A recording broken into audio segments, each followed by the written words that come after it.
எல்லாருக்கும் ஹலோ, உங்கள் பாலன் பேசுகிறேன். ஒரு சில வீடுங்களில் வந்து பார்த்தீங்க அப்படின்னா, காலையில் எந்திரிச்சதுலேருந்து வீடே கலகலப்பாக எல்லாமே சுறுசுறுப்பாக இருக்கும்.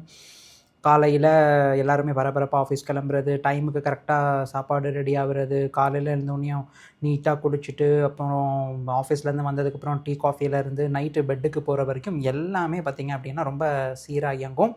அதே மாதிரி வீட்டில் ஆண்கள் வந்து ஒரு 2 நாள் வெளியே போயிருக்காங்கன்னு வைங்களேன், பெருசாக எந்த ஒரு பாதிப்பும் இருக்காது. ஏன்னா பொதுவாக அதிகம் வெளியே போயிட்டு வருவாங்க. ஆனால் இதே வீட்டில் இருக்கக்கூடிய பெண்மணிகள் தன் உறவினர்கள் வீட்டுக்கு எப்பயாவது ஒரு டைம் தான் போவாங்க.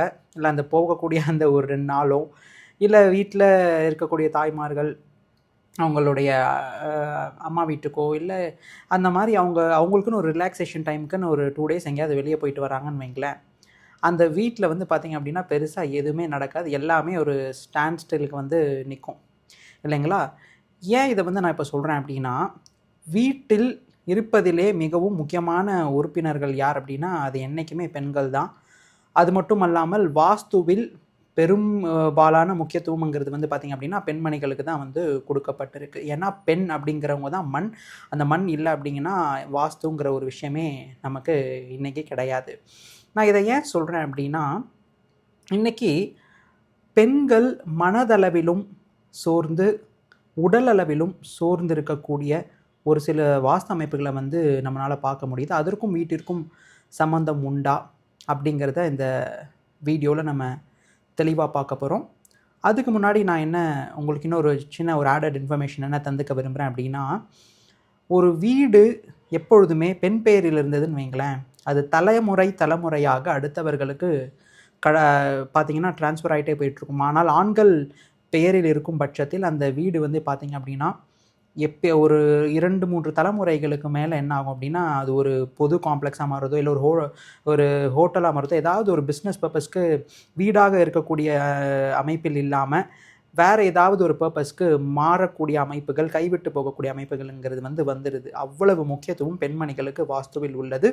அது மட்டும் அல்லாமல் இப்போது வீட்டில் வந்து ஏதாவது ஒரு வாஸ்து விஷயம் இருக்குது அப்படின்னா, மோஸ்ட்லி அங்கே ஒரு பெண்கள் இல்லை ஒரு பெண் குழந்தைன்னு இருக்கும் பொழுது அவர்களுக்கு திருமணம் ஆகும் வரை பெரிதாக வாஸ்து ரீதியான பிரச்சனைகளை வந்து பாதிக்கப்படுவதில்லை. புரியுதுங்களா? முதல் தலைமுறையாக இருக்கும் பட்சத்தில்.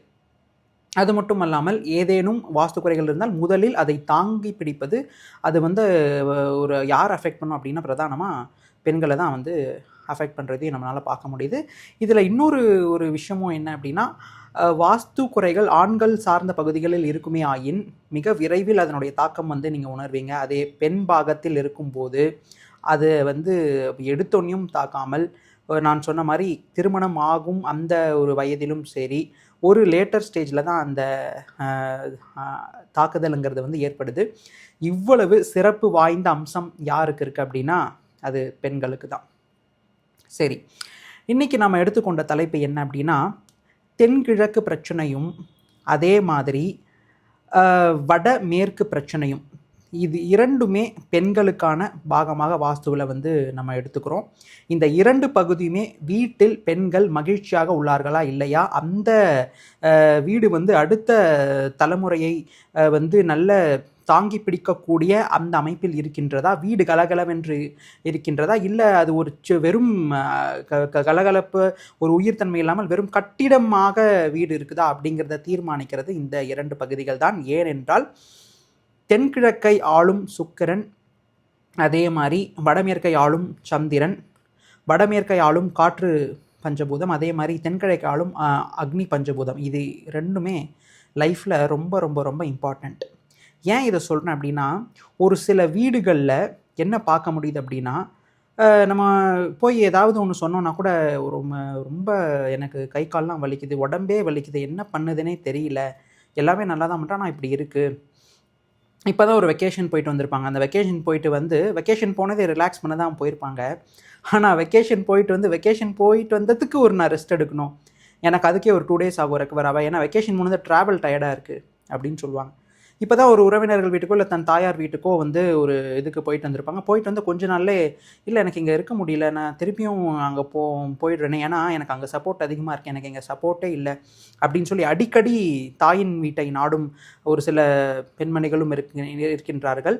இதற்கெல்லாம் என்ன காரணம் அப்படின்று பார்க்கும் பொழுது, வடமேற்கில் உள்ள பிழைகள் மனச்சோர்வை தந்து மனதில் ஒரு மாதிரியான இன்ஃபீரியாரிட்டி காம்ப்ளெக்ஸை கொடுத்து விடுகின்றது. மன அழுத்தத்திற்கு அவங்க தள்ளப்படுகின்றார்கள். மனவேகத்தை அவர்களால் கட்டுப்படுத்த முடியாத ஒரு சூழ்நிலைக்கு தள்ளப்படுகின்றார்கள். ஒரு சிறிய விஷயம் சொன்னால் கூட அதை ரொம்ப சென்சிட்டிவாக எடுத்துக்கிட்டு மனசில் போட்டு அதை உருட்டிக்கிட்டு பட்டுன்னு உடனே அதுக்கு தீர்வு தேடணும்னு சொல்லி படபடவென்று நிதானமற்ற முடிவுகளை எடுக்கக்கூடிய பெண்மணிகளாக அங்கே இருக்கிறாங்க. ஸோ இப்போ இதை வந்து எடுத்துகிட்டு போய் நம்ம பெண்கள் அங்கே இருக்க பெண்களை வந்து இவங்க இப்படி இருக்காங்க, ரொம்ப சென்சிட்டிவாக இருக்காங்க, இவங்க ஒரு டிசிஷன் கரெக்டாக எடுக்க மாட்டேன்றாங்க அப்படின்னு சொல்கிறதை விட அவர்களினுடைய வடமேற்கு மூளை எப்படி இருக்குது அப்படிங்கிறத வந்து நம்ம ஆராயணும்.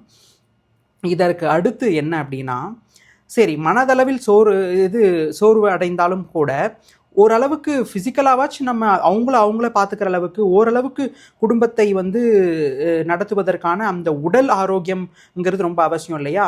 அந்த உடல் ஆரோக்கியத்தையும் பாதிக்கக்கூடிய அதாக இந்த தென்கிழக்கில் இருக்கக்கூடிய வாஸ்து அமைப்புங்கிறது கொடுத்துருது. ஏன் அது கொடுக்குது அப்படின்னா, தென்கிழக்கில் இருக்கக்கூடிய வாஸ்துங்கிறது தெற்கும் சரி தென்கிழக்கும் ஒரு பெண் அப்படிங்கிறவங்கள ரொம்ப ஆளுமைங்கிறது அதிகமாக செலுத்துது. ஏனென்றால் அந்த இடத்தை ஆளும் கிரகம் என்ன அப்படின்னா செவ்வாய். அது மட்டும் இல்லாமல் அக்னி பஞ்சபூத தத்துவத்தில் இருப்பதாலும் அங்கே சுக்கிரன், பெண்களை குறிக்கக்கூடிய சுக்கிரனும் அங்கே ஆளுமை செய்வதாலும் அங்கே கோளாறுகள் ஏற்பட்டது அப்படின்னா அவங்களுக்கு வந்து பார்த்திங்க அப்படின்னா இதை வந்து நம்ம எடுத்து செய்யணும், நம்ம கொஞ்சம் சோர்வாக இருந்தாலும் நம்ம போய் செய்யணும் அப்படிங்கிற அந்த தன்மையை கொடுப்பதே வந்து பார்த்திங்க அப்படின்னா இந்த அக்னி பஞ்சபூதம் தான். எந்த வாழ்க்கையில் எந்த இல்லைனாலும் இந்த கான்ஃபிடென்ஸ், இந்த தைரியம்னு இருக்கணும்னு சொல்லுவாங்கள்ல, அந்த முயற்சிக்கும் தன்மையை கொடுப்பது என்றைக்குமே அக்னி பஞ்சபூதம் தான். ஒரு காரியத்தை செய்யறதுக்கு நமக்கு ஒரு மன பலம் தாண்டி ஒரு ஆரோக்கிய பலத்தையும் நமக்கு கொடுத்து எதுனாலும் அப்படியே நல்ல உழைக்கக்கூடிய அந்த அமைப்பை தருவது நமக்கு வந்து பார்த்திங்க அப்படின்னா அந்த அக்னிங்கிற பஞ்சபூதம் இருக்கணும். ஏனென்றால் நெருப்பு இல்லை அப்படின்னா அந்த அக்னிங்கிறது வந்து நமக்கு இருக்காது. இது செரிமான கோளாறில் ஆரம்பித்து நமக்கு வந்து பார்த்திங்கன்னா அந்த ஹீட் அப்படிங்கிறது ப்ராப்பராக ரெகுலேட் ஆகலை அப்படின்னா பல விதமான பிரச்சனைகளை நம்ம எடுத்துகிட்டு போய் விட்டுரும். சரி, இதை நான் வந்து ஏன் சொல்கிறேன் அப்படின்னா, ஒரு சமீப காலமாக வந்த கன்சல்டேஷன் ஃபைப்ரோமயால்ஜியா அப்படின்னு சொல்லிட்டு அந்த பெண்மணிக்கு இருப்பதாக சொல்லி கன்சல்டேஷனுங்கிறது வந்து கேட்டிருந்தாங்க. என்ன இது புதுசாக இருக்கே, இந்த மாதிரி ஒரு டேர்மே கேள்விப்படலே அப்படின்னு சொல்லி நம்ம மேலும் விசாரிக்கும் பொழுது அந்த அவருடைய ஹஸ்பண்ட் தான் வந்து கன்சல்டேஷன் எடுத்திருந்தார். அவர் இந்த மாதிரி சொன்னார். சரி, நான் இது எப்படி டயக்னோஸ் பண்ணிங்க, இது என்ன அப்படிங்கிறத நான் கேட்கும்பொழுது அவர் எனக்கு கொடுத்த தகவல் என்ன அப்படின்னா, சார் எல்லா டெஸ்ட்டும் எடுத்து பார்த்தாச்சு, எம்ஆர்ஐ ஸ்கேன் எடுத்துகிறோம், சிடி ஸ்கேன் எல்லாமே எடுத்து எதுலேயுமே எந்த ஒரு தவறும் இல்லைன்னு வந்ததுக்கப்புறம் தான் இந்த மாதிரி ஒன்று இருக்குது அப்படிங்கிறதே வந்து சொன்னாங்க. ஒரு 20 டாக்டர்ஸை பார்த்துருவோம். இப்போ எல்லாமே போனதுக்கப்புறம் தான் இந்த மாதிரி சொல்கிறாங்க, ஃபைப்ரோமயால்ஜியான்னு ஒரு இது இருக்குது, உங்களோட மனைவிக்கு இந்த மாதிரியான ஒரு கண்டிஷன் இருக்குது. இது கண்டுபிடிக்கிறது எப்படி அப்படின்னா, எல்லா டெஸ்ட்டும் எடுத்து எந்த ஒரு டெஸ்ட்லையுமே ரிசல்ட்ஸ் நமக்கு வரல அப்படின்னா தான் இந்த மாதிரி எல்லா டெஸ்ட்டும் நார்மலான ரிசல்ட்ஸ் வந்தால் தான் இந்த மாதிரி ஒன்று இருக்குது அப்படிங்கிறதே வந்து சொல்கிறாங்க சார். இன்னொன்று இதுக்கு நிறைய ரீசன்ஸை வந்து சொல்கிறாங்க. இது எதனால் வருது அப்படின்னு பார்த்தா பல பேர் வந்து ஸ்ட்ரெஸ் அப்படின்ற மாதிரி சொல்கிறாங்க. அது மட்டும் இல்லாமல் ஹார்மோனல் இம்பேலன்ஸ், மென்ஸ்ட்ரல் ப்ராப்ளம்ஸ்லாம் இருந்தால் இது இன்னும் அதிகமாக வருங்கிற மாதிரி சொல்கிறாங்க. ஒரு சிலர் வந்து இதுக்கு ஒரு ஸ்பெசிஃபிக்கான ரீசனை வந்து நம்மளால சொல்ல முடியாது. இன்னொரு டாக்டர் என்ன சொன்னார் அப்படின்னா, நரம்புக்கும் நம்மளோட மூளைக்கும் நம்ம அந்த பெயின் சென்ஸ் பண்ணக்கூடிய அந்த நியூரோ டிரான்ஸ்மிட்டர்ஸ் வந்து நமக்கு சரியாக இயங்கலைனாலும் இந்த மாதிரியான பிரச்சனைகளை வந்து நமக்கு கொடுத்துரும். எப்பொழுதுமே வந்து பார்த்திங்க அப்படின்னா ஒரு மசில் பெயின் வந்து கொடுத்துக்கிட்டே இருக்கும் அப்படிங்கிற மாதிரி சொல்கிறாங்க சார். இது என்ன பண்ணுறதுன்னு ஒன்றும் புரியல. நாங்களும் நிறைய இடத்துக்கு போயிட்டோம், இதுக்கு தீர்வுங்கிறது எங்களுக்கு சரியாக தெரியல. ஒரு வேளை வாஸ்துவில் ஏதாவது ஒரு குறை இருக்குமோ அப்படின்ற ஒரு இதில் தான் உங்களுக்கு கால் பண்ணுறேன் என்ன அப்படின்னு சொல்லி கால் பண்ணி கன்சல்டேஷன் எடுத்துருந்தாங்க. போன மாத்திரத்தில் என் கண்ணில் என்ன பட்டது அப்படின்னா, நான் இப்போ ரீசெண்டாக கூட ஒரு வீடியோ சொல்லியிருந்தேன், வடமேற்கு பள்ளம்ங்கிறது பணம் சார்ந்த விஷயங்களில் பாதிக்கும் அப்படின்ட்டு.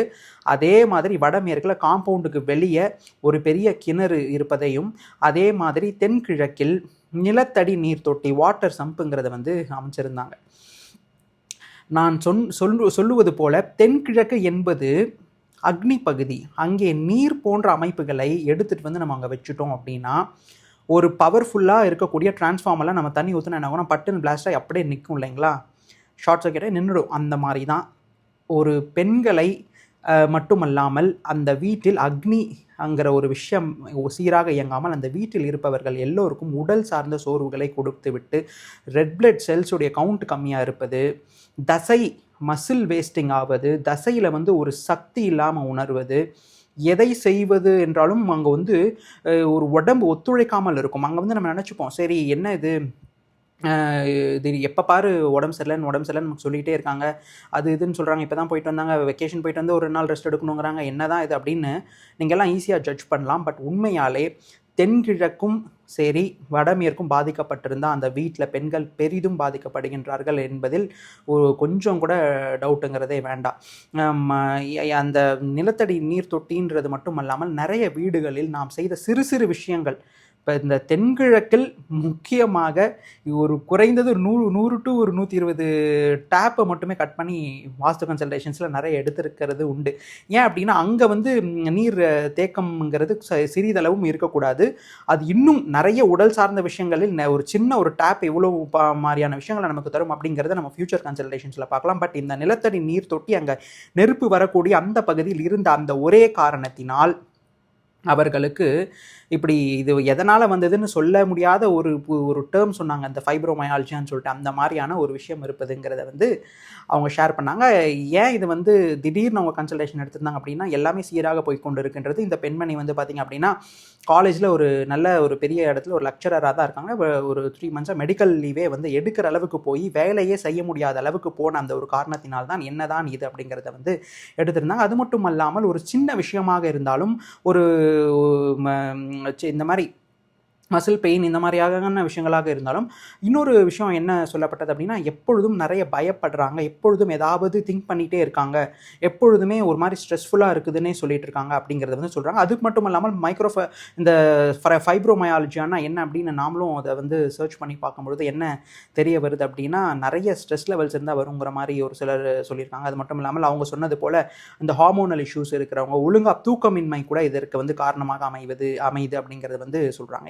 யாருக்கு தூக்கம் அதிகமாக இருக்கிறதுல, யார் நல்ல உறங்குறதுல அப்படின்னு பார்த்தீங்கன்னா, போய் நம்ம பெட்டில் படுத்த உடனேயும் ஒரு சில வினாடிகளில் தூங்குவதே வந்து பார்த்திங்கன்னா மிகவும் சிறந்தது. ஆனால் இப்படி எல்லாருக்குமே அமைதானா? கிடையவே கிடையாது. ஏன் தூங்க மாட்டேங்கிறாங்க அப்படின்னா, அப்பையும் ஒரு சில எண்ண ஓட்டங்கள் நமக்கு ஓடிக்கொண்டே இருக்கும். இங்கே தான் நான் சொல்வது போல் வடமேற்கு காற்று பகுதி எண்ணங்களை தீர்மானிக்கும் பகுதி. அங்கே சந்திரனும் வந்து பார்த்திங்கன்னா நம்மளுடைய மனதளவில் நாம் யோசிக்கக்கூடிய சிந்தனைகளை ஆளக்கூடிய ஒரு கிரகமாக அமையுது. அங்கே வந்து மனவேகம் அதிகமாக இருக்கும் பட்சத்தில் மன ஓட்டம் எப்பொழுதுமே ஓடிக்கொண்டே இருக்கின்ற அந்த தருணத்தில் தூக்கம் என்பதும் சரியாக வராது. தூக்கம் இல்லாத காரணத்தினால் அங்கே வந்து நைட்டு நடக்கக்கூடிய அந்த ஹார்மோனல் இந்த சிர்காடியன் ரிதமில் நடக்கக்கூடிய பாடியில் இதெல்லாம் சீராக இல்லாமல் அடுத்த நாள் ரொம்ப ஆஜிடேட்டடாக டென்ஸ்டாக தான் இருப்பாங்க. இதில் ஒரு சின்ன விஷயம் சொன்னாலும் பட்டுன்னு ஒரு ஒரு இன்ஃபீரியராக ஃபீல் பண்ணுறது, நிறைய தாட்ஸ்குள்ளே போய் மூழ்கிறது, இது எல்லாமே வந்து பார்த்திங்க அப்படின்னா இந்த ஜஸ்ட் இந்த நார்த் வெஸ்ட்னு சொல்லக்கூடிய வடமேற்கு பகுதியில் இருக்கக்கூடிய தவறான அமைப்புகள்ங்கிறது வந்து கொடுத்துரும். ஒரு சில வெகு குறைந்த பட்சத்தில் இந்த வடமேற்கில் வந்து மேலே ஓவர் டேங்க் வச்சுட்டு வடமேற்கில் வந்து எக்ஸ்டென்ஷன் வச்சு வடமேற்கில் தவறான உள்படிகளை அமைத்து விட்டு அதே மாதிரி வடமேற்கில் பள்ளமும் இருந்து இத்தனை தவறுகளும் ஒரே தருணத்தில் இருக்கும் பொழுது சட்டென்று பார்த்திங்க அப்படின்னா தற்கொலை எண்ணங்களை தூண்டிவிட்டு தற்கொலை செய்யும் அளவிற்கு அந்த வீடுங்கிறது வந்து உங்களை தூண்டி விட்டுரும்.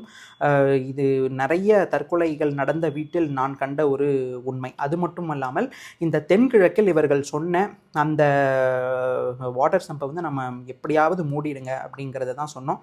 ஒன்று நீங்கள் மண் போட்டு ஃபுல்லாக ஃபில் பண்ணி இப்போதைக்கு டெம்பரரியாக மூடுறதுனாலும் சரி, இல்லை போட்டு நல்லா கான்க்ரீட்லாம் நீட்டாக போட்டு பேட்ச் பண்ணி மூடுறதுனாலும் சரி அப்படிங்கிறத வந்து வலியுறுத்தியிருந்தோம். அதே மாதிரி என்னதான் ஆனாலும் இதை எப்படியாச்சும் பண்ணிடணும்னு சொல்லி ஒரு 4-5 மாதம் கழித்து கால் பண்ணி இந்த மாதிரி மூடிட்டோம் சார், நீங்கள் சொன்ன மாதிரி மூடி கரெக்டாக ஒரு 3 வீக்ஸ் தான் இருக்கும், அவங்க ரொம்ப பெட்டராக ஃபீல் பண்ணுறாங்க, இது எப்படி நடந்தது என்ன நடந்ததுன்னு எங்களுக்கு தெரியலை, இது அவங்க வந்து வாஸ்துனால நடந்ததா எதனால் நடந்ததெல்லாம் கூட எனக்கு தெரியல சார், ஆனால் ரொம்ப ரொம்ப இதாக தான் ஃபீல் பண்ணாங்க. இந்த வீடு கட்டி கரெக்டாக ஒரு 6 வருஷம் ஆகுது. 6 வருஷத்துலேருந்து இந்த மாதிரி தான் இருந்தாங்க. ஸ்டார்டிங்கில் நல்லா இருந்தது, பட் ஒரு கடந்த 3 வருஷமாக தான் ரொம்ப சிக்கல்.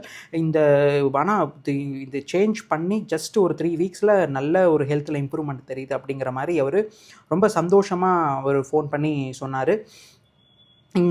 இதிலேருந்து நம்ம என்ன தெரிஞ்சுக்கணும் அப்படின்னா, நமக்கும் நம் வீட்டிற்கும் தொடர்பு உள்ளதா, நம்மளுடைய உடலில் இருக்கக்கூடிய ஆற்றல்களுக்கும் வீட்டிற்கும் தொடர்பு உள்ளதா, நாம் எண்ணக்கூடிய எண்ணங்களுக்கும் வீட்டிற்கும் தொடர்பு உள்ளதா அப்படின்னு நீங்கள் கேட்டிங்க அப்படின்னா 100% உள்ளது. வீட்டை சீர்திருத்திக் கொள்ளும் பொழுது நீங்கள் உங்களினுடைய உடல்நிலை மாற்றங்கள்ங்கிறது உங்களுக்கு கண்டிப்பா நீங்க அத வந்து உணர்வீங்க.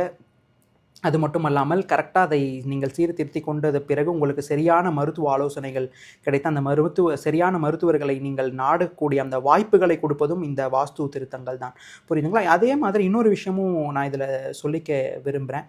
என்ன அப்படின்னா, யூடியூப் ரீசெண்டாக ஒரு நேற்று போல் ஒரு கால் வந்தது. இந்த மாதிரி சார் ஒரு கரெக்ஷன் நாங்கள் ஒன்று பண்ணி ரொம்ப நாளாக இந்த கரெக்ஷன் பண்ண ஆரம்பித்ததுலேருந்தே இழுத்துட்டு நிற்கிது. ஒரு 6 மாதமாக அந்த கரெக்ஷனே பண்ண முடியல அப்படிங்கிறத சொல்லியிருந்தாங்க. இது எப்படி பண்ணீங்க, யார் சொன்னா அப்படின்னு நம்ம கேட்கும்பொழுது அவர்கள் என்கிட்ட என்ன சொன்னாங்க அப்படின்னா, சார் இந்த மாதிரி காம்பவுண்ட் இந்த பக்கம் இழுத்துருந்தா இதை நம்ம சீர் செய்யணும்னு சொல்லி ஒரு வீடியோவில் பார்த்தோம். அந்த வீடியோ பார்த்து நாங்கள் செஞ்சோம் அப்படிங்கிற மாதிரி சொன்னாங்க. அது நான் மேலே கேட்கும் பொழுது எந்த சைடு அப்படின்னு நம்ம கேட்கும்பொழுது அவங்க அதே தென்கிழக்க சொல்லி அவங்க என்ன சொல்லியிருந்தாங்க அப்படின்னா, கிழக்கை ஒட்டிய தென்கிழக்கில் அந்த காம்பவுண்டை சரி பண்ணுறதுக்கு அவங்க உடைக்க ஆரம்பிச்சிருக்காங்க. அது நம்ம எப்பொழுதுமே சொல்லுவது போல் அது ஒரு நீச்ச பகுதி. புரியுதுங்களா? அக்னியின் அசுபத்தன்மை கொண்ட பகுதி. அந்த மாதிரி ஒரு ஆலோசனை பெறாமல் ஜஸ்ட் ஒரு யூடியூப் வீடியோ பார்த்துட்டு எந்த பகுதியில் உச்சத்தில் நம்ம கை வைக்கணுமா, நீச்சத்தில் கை வைக்கணுமா, அங்கே என்ன கிரகம் ஆளுமை செய்யுது, நம்ம எப்போ அதை கரெக்டாக பண்ணணும், காம்பவுண்ட்லேருந்து எவ்வளோ தூரம் விடணும், அந்த மாதிரியான அது மட்டும் இல்லாமல் சுற்றி இருக்கக்கூடிய சுற்றுப்புற சூழல் வாஸ்து எப்படி இருக்குது, வீட்டுக்குள்ளே எப்படி இருக்குன்னு இந்த மாதிரியெல்லாம் நம்ம எதையுமே பார்க்காம ஜஸ்ட் ஒரு வீடியோவில் சொல்லக்கூடிய ஆலோசனைகளை வைத்து தயவு செய்து யாரும் சீர்திருத்தி கொள்ள வேண்டாம். அது மிகவும் தவறான அமைப்புகளை கொடுத்துடுறோம். ஏன்னா நீங்கள் இந்த வீடியோஸ்லாம் எதற்கு நான் மட்டும் இல்லை மற்ற எல்லாருமே எதற்காக சொல்கிறோம் அப்படின்னா, இந்த மாதிரியான விஷயங்கள் இருக்குது. இதை நீங்கள் சீர்திருத்தி கொள்ளும் பொழுது உங்களுக்கு ஒரு சில நல்ல விஷயங்கள் உங்கள் வாழ்க்கையில் நடக்கும் என்பதை ஒளிவு மறைவு இல்லாமல் சொல்லுவதே இதனுடைய நோக்கம். இது ஒரு எஜுகேஷன் பர்பஸ்க்காக தான் சொல்கிறமே ஒழிய அதை எடுத்துகிட்டு போய் நீங்களே செல்ஃப் கரெக்ஷன் மாதிரியான அமைப்புகள் நீங்கள் பண்ணக்கூடாது. ஏன்னா நீங்கள் எப்போ பண்ணலாம் அப்படின்னா, ஒரு நல்ல நானும் இல்லை நிறைய பேர் இருக்காங்க, நீங்கள் நல்ல ஒரு வாஸ்து நிபுணரை நீங்கள் அணுகி அவங்களுடைய கைடன்ஸில் கடைசி வரைக்கும் ஃபஸ்ட் டே டு டே அந்த முடிக்கிற வரைக்கும் நீங்கள் ஒரு கைடன்ஸில் நீங்கள் கரெக்டாக பண்ணினால் மட்டும்தான் அது உங்களுக்கு எப்பொழுதுமே கரெக்டாக இருக்கும். அப்படி இல்லை அப்படின்னா இந்த வாஸ்துங்கிற ஞானத்தை நல்ல ஒரு நபர்கள்ட்ட போய் நீங்கள் அதை கற்றுக்கிட்டு நீங்கள் அறிந்து கொண்டிருக்கும் பட்சத்தில் நீங்கள் அதை தாராளமாக பண்ணலாம். அதில் எந்த ஆட்சேபமும் இல்லை. ஏன் சொல்கிறேன் அப்படின்னா, வாஸ்து கரெக்ஷன் பண்ணுற வரைக்கும் நல்லா இருப்பீங்க. ஒரு சில டைமில் வாஸ்து கரெக்ஷன் பண்ண ஆரம்பித்ததுலேருந்து நிறைய இஷ்யூஸ் நிறைய பேருக்கு வருது. சமீப காலமாக இந்த மாதிரி பார்க்க முடியுது. வாஸ்து கரெக்ஷன்ஸ் எப்பொழுதுமே பண்ணும்பொழுது நல்ல உங்களுக்கு யார் நீங்கள் எந்த கன்சல்டன்ட் பார்த்தாங்களோ அவங்களோட நீங்கள் கரெக்டான ஆலோசனைகளை கேட்டு பண்ணுவது மிக மிக மிக மிக முக்கியம். ஏனென்றால் வாஸ்து எந்த கிரகங்கள் எப்படி எங்கே ஆளுமை செய்துங்கிறத காட்டிலும் ஸ்ட்ரக்சுரலாக ஒரு சில கரெக்ஷன்ஸ் பண்ணும்போது நீங்கள் எங்கேருந்து ஆரம்பிக்கணும், அந்த ஸ்ட்ரக்சுரலாக அது பண்ண முடியலாமா வேண்டாமா அப்படின்னு ஒரு அனுபவம் நிறைந்த ஒரு நபர்னால் மட்டும்தான் சொல்ல முடியும். ஏன் இதை நான் சொல்லிக்கிறேன் அப்படின்னா, இதனால் நீங்கள் எந்த வகையிலையும் பாதித்து விடக்கூடாது அப்படிங்கிற அந்த ஒரு நல்ல எண்ணத்தில் தான் நான் இதை கூறுகின்றேன். இது போன்று பல அரிய தகவல்களுடன் உங்களுடன் நான் பயணம் மேற்கொள்ள போகிறேன். நிறைய வீடியோக்கள் நான் சொன்ன மாதிரி இனிமேல் வந்து கொண்டே இருக்கும். இன்றைக்கி நம்ம பார்த்தது ஃபைப்ரோமயால்ஜியா, இந்த மாதிரி இன்னும் நிறைய விஷயங்கள் பகிர்ந்து கொள்ள இருக்கின்றேன். அடுத்து உங்களுக்காக என்ன வீடியோ வரும் மோஸ்ட்லி அப்படின்னா, ஒரு ஆண் எப்பொழுது தன்னுடைய மரியாதையை வீட்டில் இழக்கின்றார், எப்பொழுது நம்ம இயங்க முடியாமல் இருக்கிறாரு, எப்போதுமே தலைகுனிவுடன் இருக்கக்கூடிய அமைப்பு ஒரு வீடு எப்படி தருது அப்படிங்கிறத அடுத்த வீடியோவில் நம்ம பார்ப்போம். அதுவரையில் உங்களிடமிருந்து இனிதே விடை பெறுவது உங்கள் பாலன்.